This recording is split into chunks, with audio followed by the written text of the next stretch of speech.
आज हम लोग किशोरावस्था के विकास के सिद्धांत के बारे में अध्ययन करेंगे और जानेंगे कि किशोरावस्था के विकास के जो सिद्धांत है उसमें कौन कौन से सिद्धांत लागू होते हैं। उस लागू होने के जो पीछे रीजन है, जो आकस्मिक परिवर्तन होते हैं, आकस्मिक परिवर्तन या अचानक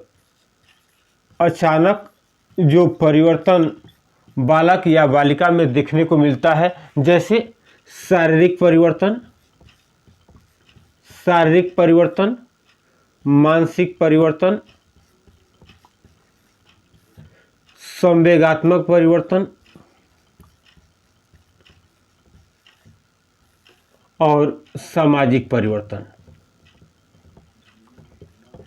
यह जो परिवर्तन देखने को मिलते हैं वह देखा तो यह जाता है कि यह परिवर्तन बालक या बालिका में अचानक यह परिवर्तन देखने को मिलता है।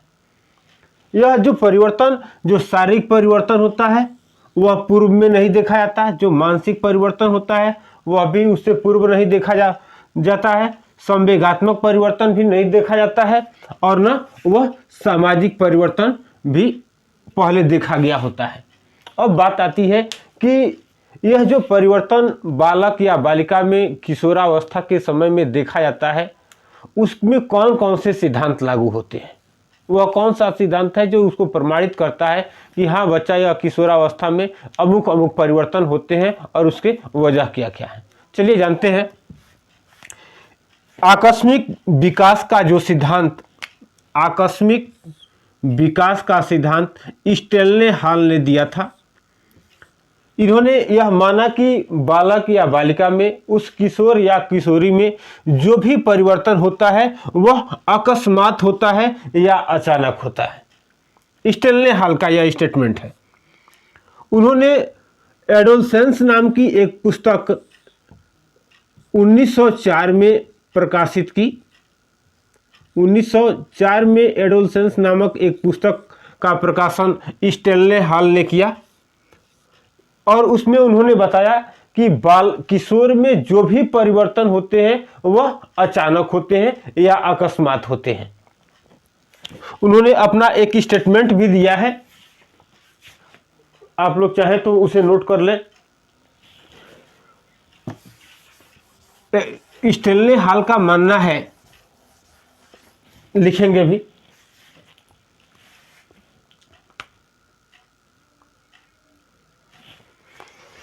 स्टेनले हॉल का स्टेटमेंट है कि किशोर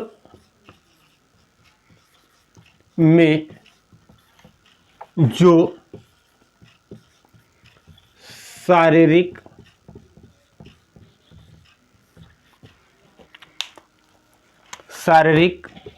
मानसिक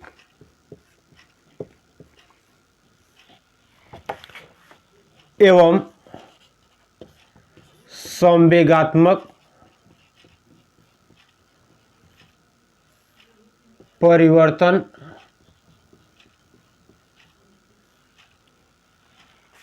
होते हैं वह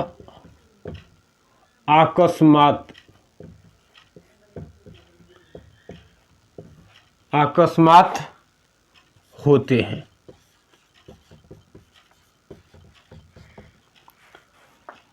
यह स्टेटमेंट किसका है? स्टेनले हॉल का है।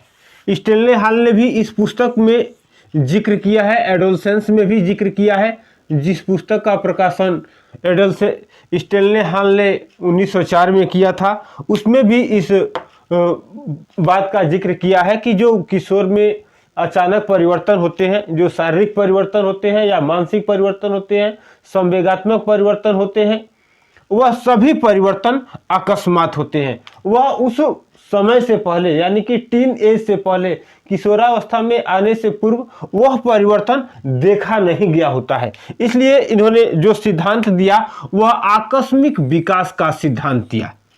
पहला इनका सिद्धांत क्या है? आकस्मिक विकास का सिद्धांत।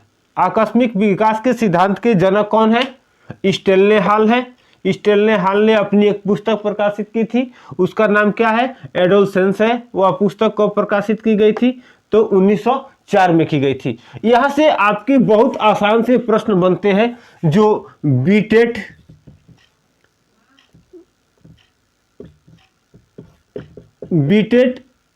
या सी टेट के लिए प्रश्न आसानी से बन जाते हैं कि आकस्मिक विकास का सिद्धांत किसका है। तो आकस्मिक विकास का सिद्धांत किसका है? तो स्टेनले हॉल का है। एडोलसेंस नामक पुस्तक की जनक कौन है? तो स्टेनले हॉल है।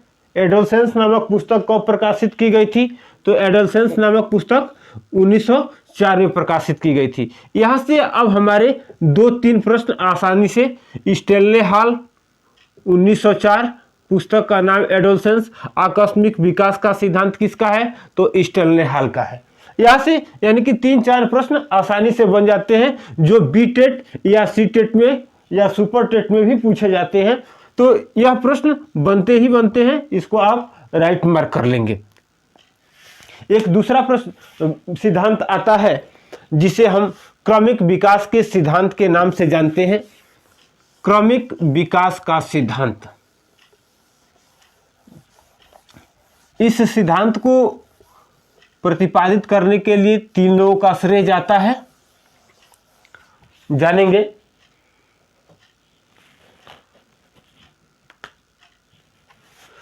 दूसरा है क्रमिक विकास का सिद्धांत। यहां से भी प्रश्न बनते हैं क्रमिक विकास का सिद्धांत किसका है। तो इसमें 3 नाम आते हैं। अगर कोई विकल्प में आपसे पूछा जाता है तो आप दे सकते हैं। जैसे पहला नाम है किंग, दूसरा है थॉर्नडाइक,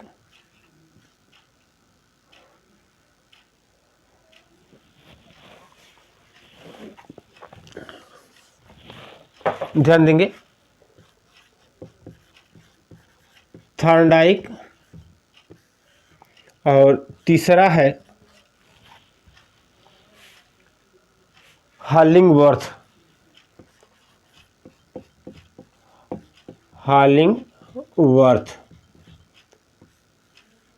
यह 3 लोग मिलकर के इस सिद्धांत का प्रतिपादन किया था और इन तीनों का मानना है कि एक क्रमशः तरीके से किशोर में परिवर्तन होता है। किंग ने तो यहां तक माना है कि जैसे एक ऋतु का आगमन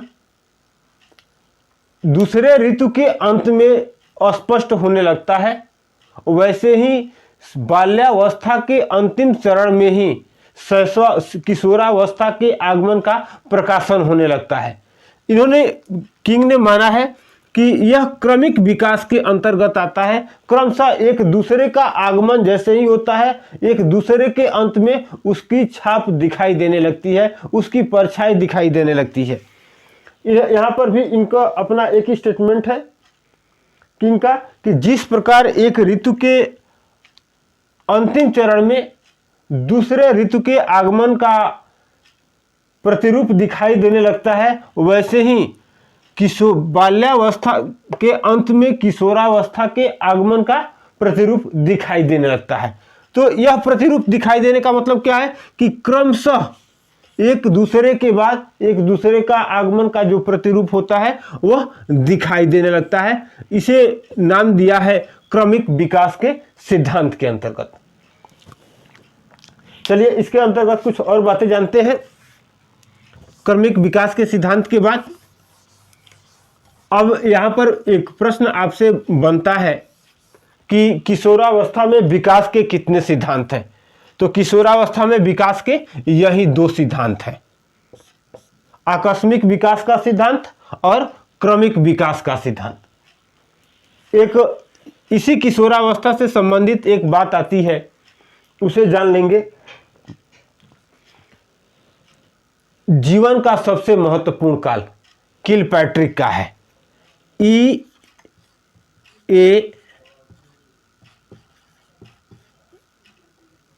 किर्कपैट्रिक इन्हें किलपैट्रिक के नाम से भी जाना जाता है। इन्होंने ही बताया था कि किशोरावस्था जीवन का सबसे कठिन काल है। इसी के अंतर्गत कुछ और बातों को हम लोग जानेंगे जो प्रायः पूछा जाता है। यह तो हो गया E.A. किर्कपैट्रिक या किलपैट्रिक का कि जीवन का सबसे कठिन काल इन्होंने बताया था। कुछ और बातों को जानते हैं। जीवन का महत्वपूर्ण काल, जीवन का महत्वपूर्ण काल कौन सा है? दूसरा पूछा जाता है जीवन निर्माण काल है। जीवन निर्माण काल कौन सा है? या सीखने का आदर्श काल है। सीखने का आदर्श काल। यह प्रश्न अगर आपसे बीटेट, सीटेट या सुपर टेट में किसी भी प्रतियोगी परीक्षा में ऐसा प्रश्न बन करके आता है कि जीवन का सबसे महत्वपूर्ण काल है, जीवन निर्माण काल है और सीखने का काल है, तो यह कौन सा काल होगा? शैशवावस्था।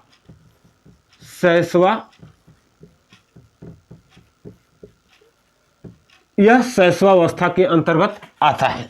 आप चाहें तो इसका स्क्रीनशॉट ले सकते हैं।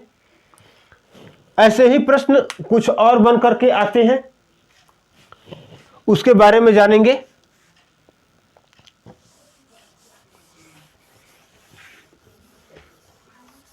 बार बार ऐसे प्रश्नों को घुमा फिरा करके पूछा जाता है। अब वह बातें नहीं रही, अब बिल्कुल बीच से सटीक प्रश्न पूछे जा रहे हैं। मानव जीवन का स्वर्ण काल है। मानव जीवन का स्वर्ण काल, यह किस काल के अंतर्गत आता है, किस अवस्था के अंतर्गत आता है? या प्रश्न बनता है जीवन का अनोखा काल है।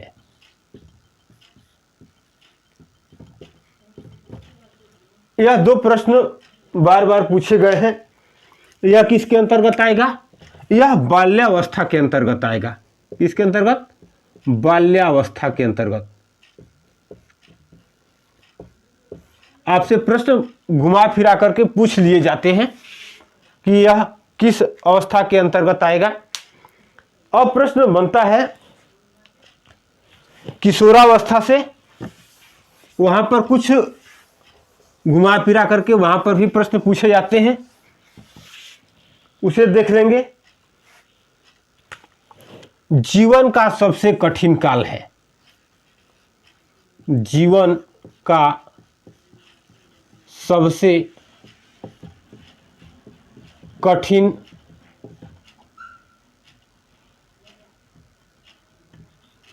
काल है। या आंधी और तूफान की, आंधी और तूफान की अवस्था। आंधी और तूफान की अवस्था है। यहां से भी प्रश्न आपको बनते ही बनते हैं। यह अगर पूछा जाता है कि जीवन का सबसे कठिन काल है या आंधी और तूफान की अवस्था है, तो यह कौन सी अवस्था होगी? तो किशोरावस्था होगी। यह किशोरावस्था होगी। इसमें से बेहिचक आप राइट मार्क कर सकते हैं कि यह किस अवस्था के अंतर्गत आएगा।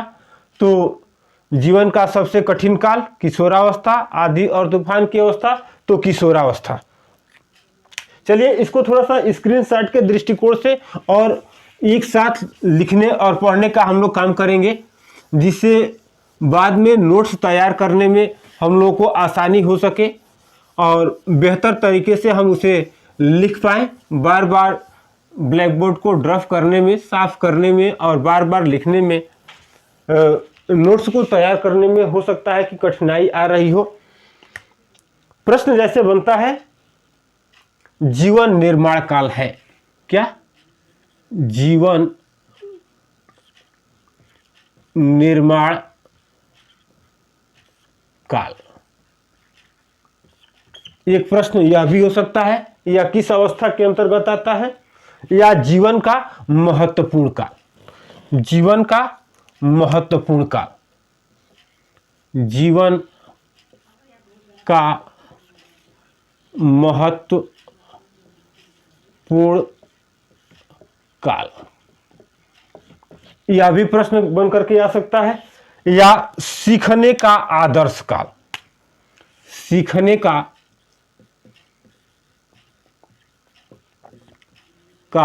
आदर्श काल।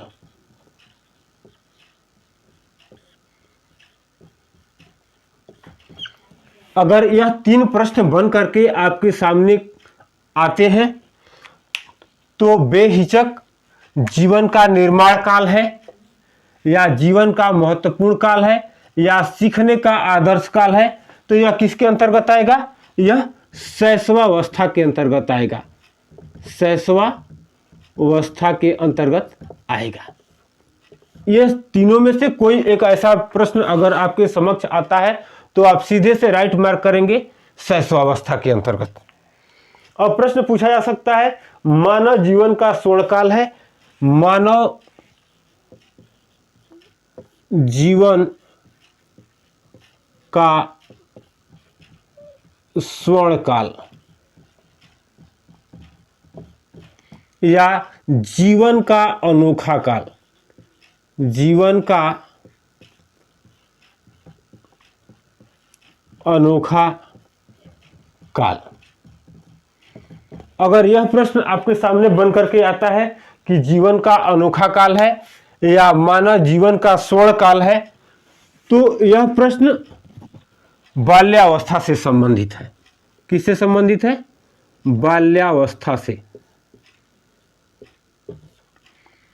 क्योंकि हम लोगों ने शुरू में पढ़ा था कि जीवन का स्वर्ण काल या जीवन का अनोखा काल है। उस पहले ही हेडिंग में जीवन का अनोखा काल कॉल एवं ब्रूस ने कहा था। यह किसका स्टेटमेंट है? जीवन का अनोखा काल है, बाल्यावस्था जीवन का अनोखा काल है, कॉल एवं ब्रूस का है। वहीं से शुरुआत होती है। बात की समय में आगे चल करके जब लिखने, पढ़ने और सीखने की बात आती है तो हम कहते हैं कि यहीं पर बच्चा बेहतरीन तरीके से सीख पाता है, क्योंकि यह प्राथमिक स्टेज है अधिगम करने का, सीखने का, जब बच्चा विद्यालय में जाकर के कुछ लिखने और पढ़ने का कार्य करता है। तो इसलिए इसको मानव जीवन का स्वर्णकाल भी कहा जाता है। अगला है आंधी और तूफान की अवस्था है। आंधी और तूफान की अवस्था। यह भी प्रश्न आ सकता है, बार बार पूछे गए हैं। या जीवन का सबसे कठिन काल। जीवन का सबसे कठिन काल। अगर यह 2 प्रश्न आंधी और तूफान की अवस्था है या जीवन का सबसे कठिन काल है, तो यह किसके अंतर्गत आता है? किशोरावस्था के अंतर्गत। किसके अंतर्गत? किशोरावस्था के अंतर्गत आता है। अब ध्यान देंगे, पहले में आपसे 3 प्रश्न पूछे जा रहे हैं, बन रहे हैं, दूसरे में 2 प्रश्न बन रहे हैं और तीसरे अवस्था में भी 2 प्रश्न बन रहे हैं। यहां से जो 7 प्रश्न आपके समक्ष तैयार हो रहे हैं, अगर इसमें से कोई 4 उठा करके दिए जाते हैं और किसी एक के बारे में पूछा जाता है, आप इसका स्क्रीनशॉट ले लीजिए, याद करने में आसानी रहेगी। और यह किसके अंतर्गत आता है, यह थोड़ा सा अगर ध्यान दे देंगे तो आपको का यह प्रश्न हमेशा हमेशा के लिए तैयार हो जाएगा। और जब भी राइट मार्क करेंगे तो आप सही पर ही राइट मार्क करेंगे, गलत पर नहीं हो पाएगा। ठीक है। चलिए एक और विशेष जानकारी हम आप लोगों को दे दें कि मैं YouTube के अलावा एक एप्लीकेशन पर भी क्लास लेता हूं, जिस एप्लीकेशन का नाम है स्टडी बाय वीर सर। इस स्टडी बाय वीर सर एप्लीकेशन वह प्ले स्टोर पर उपलब्ध है। अगर आप चाहें तो प्ले स्टोर पर से उसे डाउनलोड करके आप हमारे व्हाट्सएप नंबर 9598803299 पर आप हमसे संपर्क कर सकते हैं। इसमें हम सीटेट, बीटेट और सुपर टेट से संबंधित आपको क्लास लेते रहते हैं। अगर आप किसी कारणवश एक दो क्लास को मिस कर लेते हैं, ऐसा हो जाता है अपरिहार्य कारणवश, तो आपको उस एप्लीकेशन पर वह वीडियो उपलब्ध रहेगा, आप जब चाहे देख सकते हैं। वह वीडियो और उस पर जो भी PDF अपलोड किए जाएंगे, आप जब से ले रहे हैं तब से वह उपलब्ध होगा, और जितने समय के लिए लेंगे उतने समय के लिए वह आपको वीडियो और वह PDF आपके पूरे क्लास का वीडियो और पूरे क्लास से जो भी स्टडी मटेरियल होगा वह PDF के रूप में आपको परीक्षा के अंतिम समय तक आपको उस पर उपलब्ध मिलेगा। बस आज के इतना ही। बहुत बहुत धन्यवाद।